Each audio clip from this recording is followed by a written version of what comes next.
Selamat pagi teman-teman. Perkenalkan, nama saya Evelina Enji dari kelas 12 MIPA 1. Pada kesempatan kali ini saya akan merenungkan sebuah Injil atau firman Tuhan. Sebelum itu marilah kita menyanyikan pujian untuk Tuhan. Dengan gembira bersama melangkah, kita semua menghadap Tuhan.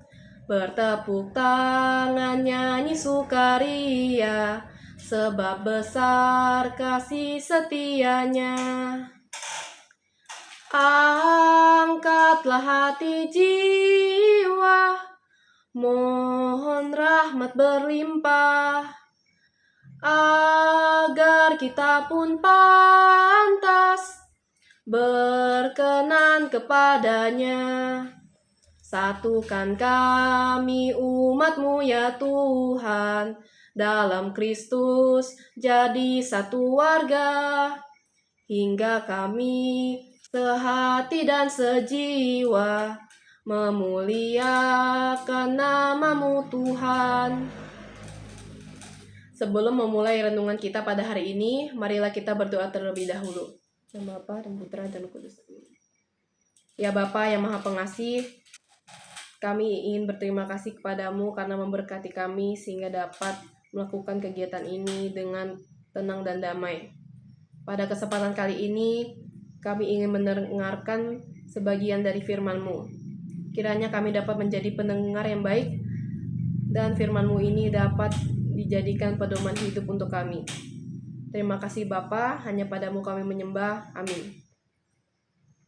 Pada kesempatan kali ini, saya akan membacakan sebuah Injil, yaitu Injil Filipi pasal 4 ayat 6-7, yang berbunyi, "Janganlah hendaknya kamu khawatir tentang apapun juga, tetapi nyatakanlah segala hal keinginanmu kepada Allah dalam doa dan permohonan dengan ucapan syukur.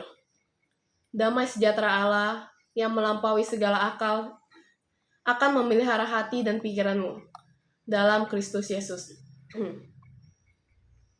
Hidup di dunia yang kejam ini, banyak hal yang membuat banyak orang gelisah, sering terjadi. Membuat kita merasa khawatir, cemas, dan tidak berdaya.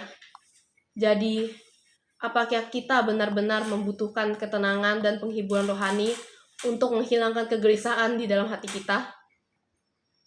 Ayat ini mengungkapkan kepedulian Tuhan terhadap kehidupan doa kita dan kedamaian yang Dia janjikan yang melampaui segala pemahaman. Hidup di dunia yang kacau dan kompleks ini, setiap orang akan menghadapi banyak tantangan dan kesulitan yang membuat kita merasa khawatir dan tidak aman dan tidak tahu bagaimana caranya untuk mengatasinya. Kekhawatiran seringkali menguasai pikiran dan perasaan kita, menjadikan hati gelisah dan tidak tenang. Rasa cemas terhadap masa depan dan kekhawatiran yang berlebihan sering muncul. Meskipun kita tahu bahwa Tuhan dapat menolong dan membawa kita pada titik tertentu dalam hidup kita, rasa khawatir sebenarnya adalah bentuk ketidakpercayaan kita kepada Tuhan, yang seharusnya membuat kita merasa damai dan sejahtera. Apabila kita telah sampai pada titik ini, yakinkanlah Tuhan akan membantu kita di masa depan. Saya sendiri sering ragu, apakah saya memiliki Tuhan? Jika iya, mengapa saya masih merasa khawatir? Nah, khawatir menunjukkan ketidakpastian dan ketidakpercayaan kita, serta kesombongan kita. Seharusnya kita berserah kepada Tuhan dan dalam doa serta seruan. Yesus mengajak kita untuk berseru kepadanya, melepaskan beban dan kekhawatiran kepadanya. Ayat Alkitab ini mendorong kita untuk mempercayakan kekhawatiran kita kepada Tuhan dan tidak berusaha memikulnya sendiri. Kita dapat mengungkapkan kebutuhan dan perasaan kita kepada Tuhan melalui doa yang tulus, permohonan yang tulus, dan ucapan syukur. Ketika kita berdoa dengan tulus, Tuhan mendengar tangisan kita, membantu kita, dan memberi kita kedamaian yang melampaui pemahaman kita sendiri. Kedamaian seperti itu adalah perlindungan di dalam Yesus Kristus yang melampaui pemahaman kita dan kemampuan kita serta dapat menjaga hati kita. Ini adalah ekspresi kasih Tuhan kepada kita dan jaminan bahwa kita dapat menemukan perlindungan di tengah badai kehidupan ini. Jadi bagaimana kita membuang rasa khawatir kita? Jawabannya sederhana. Melalui doa, iman, disertai ucapan syukur. Berdoa kepada Tuhan dengan ucapan syukur, mengungkapkan keyakinan kita sepenuhnya bahwa Tuhan itu setia, dan Dia mampu menjawab doa kita. Terkadang, kekhawatiran kita terlihat begitu besar, sehingga kita kewalahan dan kehilangan fokus pada Tuhan.